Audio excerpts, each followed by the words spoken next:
And you're going to find the yellow tape.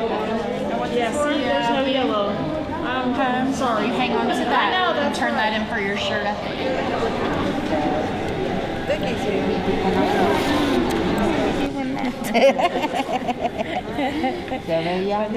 All right, well, my name is Morgan James. I'm a victims advocate with Muscogee Creek Nation Family Violence Prevention Program.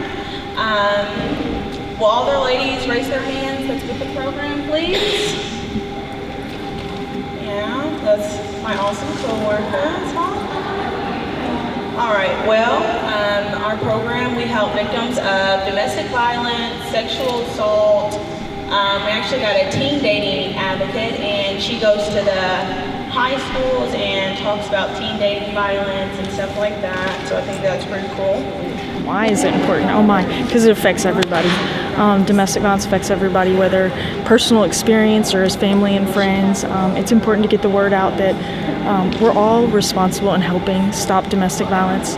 We have this idea that it is private, that it's personal, when really one person is causing it, but it takes the entire community to stop it. It's our responsibility to hold batters accountable, and the In Her Shoes simulation is just a very minute understanding of what victims face in barriers and challenges and trying to leave, because we're so quick to say, why doesn't she just leave? And so the goal here is, one, to understand that leaving is the most dangerous time, and that secondly, the biggest thing that we can do is hold the batterers accountable. Abuse will never stop until we hold the batterers accountable. It has nothing to do with the victim. He tells you it's the new allergy medicine he's been taking. You pat him on the arm and head off into town for a doctor's appointment. But when you get there, you discover the appointment has been canceled. Frustrated, you turn right around and drive straight home. When you enter the house, you see Jim on the couch kissing another woman. What the hell's going on? You yell. The girl buttons her shirt and grabs her shoes. Jim yells at you and tells you that you're supposed to be at the doctor. He starts punching you and pushing you out the door, but you try to lock your wheelchair so he can't push you out. The other woman comes in and starts yelling at him because she didn't know he was married. She slaps him, he pushes her down. In the struggle, she scratches his face. Your neighbor calls the police. What next? You're crying so hard you can barely talk. Your bruises aren't going to show for a day or two, so there's no physical injury that the police can see. Jim convinces the police you are mentally unstable. No one is arrested. What next? If you want to talk with your priest, go to clergy card number 1. If you want to call the local domestic violence, go to domestic violence advocate card number 1.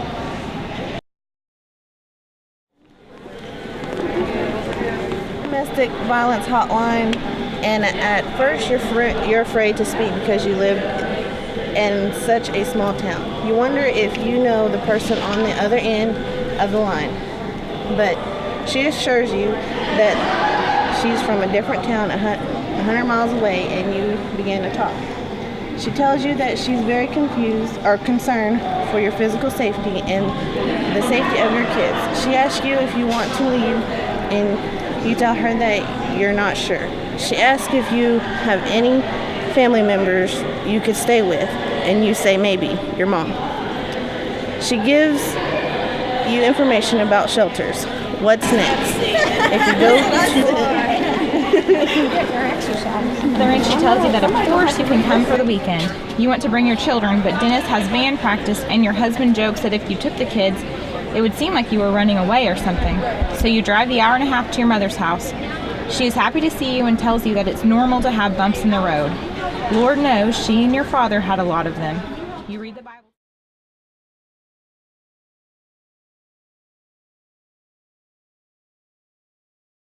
What the card said? Yeah. It says, this one back here? Yeah. It said Jim took the kids out for pizza and gave the kids lots of quarters to play in the arcade. And the next stop is abuse happens. In high school, he says you'll be his girl forever. What's next? Go to forgive and forget. It won't happen again. go to Abuse Happens. Okay.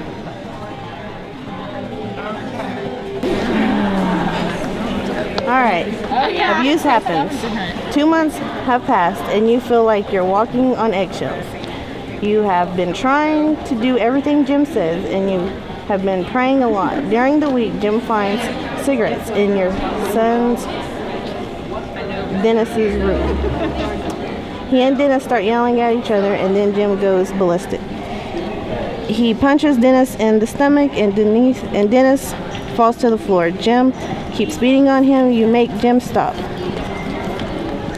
But he swings around and punches you in the face. Dennis throws up. He's full of blood. You call 911. They came really fast last time, so you try to calm down and pray until they arrive. 5 minutes pass, then 10, a half an hour, 45 minutes, an hour. Jim says he's going to the bar. When the police finally arrive, they take Dennis to the emergency room. You bring all of your children who have been hiding in the garage. After you go to the emergency room, you know that you can't return home. Get into the shelter. When the shelter advocate hears about the brutal beating your son received at the hands of your husband, they suggest that you call Child Protection Services to report the abuse. The advocate also tells you about protection orders, which are court orders that could give you temporary custody of the kids and tell Jim to stay away from you. What's next? If you want to call CPS, go to Child Protection Services, or if you want to try and get a protection order, go to court. Protective order would be basically you're going to court and you're getting a piece of paper that says that he can't do anything. But I mean, it's a piece of paper ultimately. And both of them are going to have drastic outcomes at the end, so it depends on what you decide. I mean, CPS could take your kids, but then at least they'd be safe. Yeah. But protective order is supposed to do the same thing, but I mean, it's not going to keep him from coming after you, you know. So yeah. You tell the psychiatrist that you haven't been sleeping, you're so worried about your children. You can't shake this feeling in your gut that something really bad is going to happen. The psychiatrist tells you that you are suffering from anxiety and depression. Feelings of hopelessness are common in people with your condition. He gives you a prescription for Prozac and sets up an appointment with a counselor for the following week. Meanwhile, your husband has been leaving you messages at work. When are you coming home? He's so sorry. He promises to get help. He can't make it without you. Please come home. What's next? Go back to home. Card 2. Jim is upset at his own performance at a ball game. On the way home, he drives like a madman, going faster and faster and swerving from one side of the road to the other. He says he is going to kill himself, and you too. You beg him to slow down. He tells you that he's just joking. Can't you take a joke?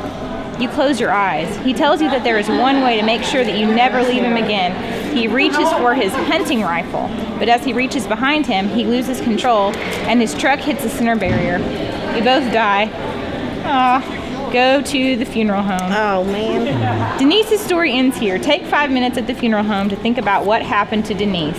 I think this is how it usually happens with my job that I do.